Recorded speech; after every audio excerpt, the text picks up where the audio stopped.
You alright guys, Ball Tiny here, and today I'm going to talk about Black Ops 2. Before you rant at me and dislike the video, this is my opinion about the game. It might actually turn out good and I might actually like it when it's released, but this opinion is based solely on the trailer.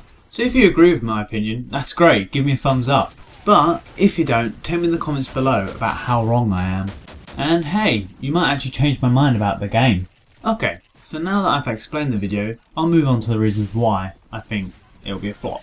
So one of the biggest reasons I think this is the fact that it's brought all these drone kill streaks. I think that this in a Call of Duty franchise is a big no-no. Why I think this is because, well, when I see games that bring robots to a first-person shooter, I always remember this game called Frontline's Fuse of War.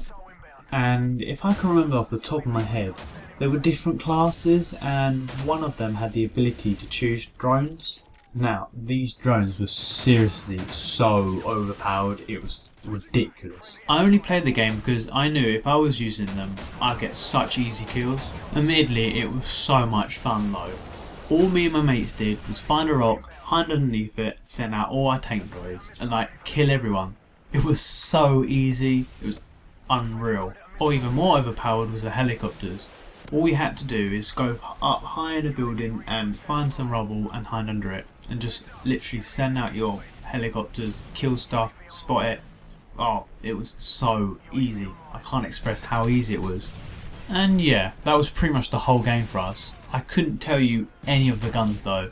I can remember one of the snipers maybe, but I just remember literally just going around in my little helicopter and just blasting everyone. We could even kill the tanks. It was stupid. The fact that we could kill all these people and if they tried to shoot us back it would just be a droid, so we could kill anyone at any point and they would not know where we were and they couldn't even kill us. One of the major differences between Call of Duty and Frontlines is the size of the maps. Frontline has huge maps with loads of hiding places, so this makes their gameplay kinda slow. But on the other hand, Call of Duty has smaller maps, so in turn the gameplay is much faster. Personally, I think that putting all these drone kill streaks would really slow down the gameplay for Call of Duty. In World at War, they did have the right size map so you could actually fit a huge tank in it. That was all well and good for certain game types like Team Deathmatch, but one of the maps called CeeLo, they had to half it for Search and Destroy, which was kind of a waste. The tanks weren't that overpowered since they did have a very big weakness. They were very slow and prone to RPGs. Also, I think it was about 1 or 2 satchel charges underneath the tank would kill it instantly. So in that aspect, I think it did kind of work, but not too well. And like I said before, with the big maps and the tanks, it did kind of slow down the gameplay.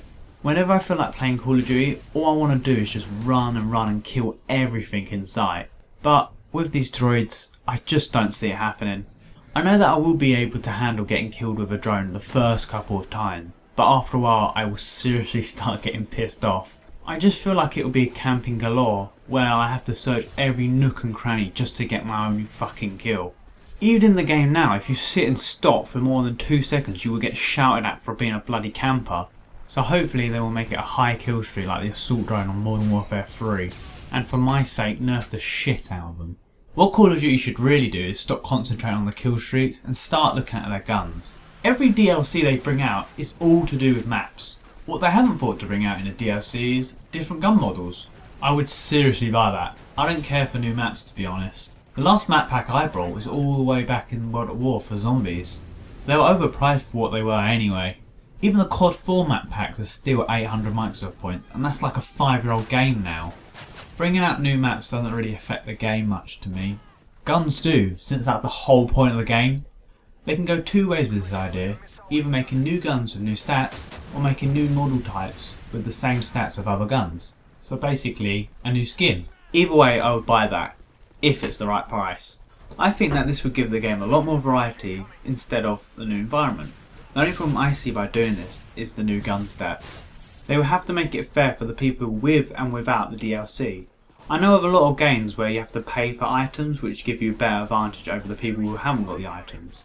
And most gamers hate this, so it will get a bad community. Which, if the idea was implemented into the game, I recommend they would go with the new skins instead of introducing new guns. So it's a lot more fair that way. Not to mention they would make a mint off of this. All they have to do at first is introduce all the old guns from the old games. So like COD 1, 2 and 3 could have a combined DLC. Call of Duty 4 would have its own DLC. World at War would wrap up any old World War II guns that would be missing out of the old COD games. Modern Warfare 2 with all its guns, and Black Ops obviously, and finally Modern Warfare 3. They will probably sell each of them for 1,200 Microsoft points because they know they can make money whatever price it is. So that's 6 DLCs just modelling the guns instead of thinking and designing an entire new map. 6 times 1,200 is 7,200 Microsoft points for all the DLCs. So that costs roughly £61.20p. And since Microsoft have cleverly designed that you have to buy the Microsoft points in certain bulks, you have to buy 5,000 Microsoft points, which is £42.50p, then buy 2,000 Microsoft points, which is £17, and then buy 500 points, which is £4.25. And altogether that will cost an English gamer £63.75p. Even though it's only an extra £2, it still adds up. So if we plus that on top of the game itself, which I'll say will be roughly 40 quid, that will be about £103.75p. See how much money they would make if each gamer did this? With me working this out, I should actually work for them. For any of you that's made it this far, thanks for watching. Please leave a comment below saying how I can improve this, give me a thumbs up and subscribe. It'll really go a long way. Cheers for watching.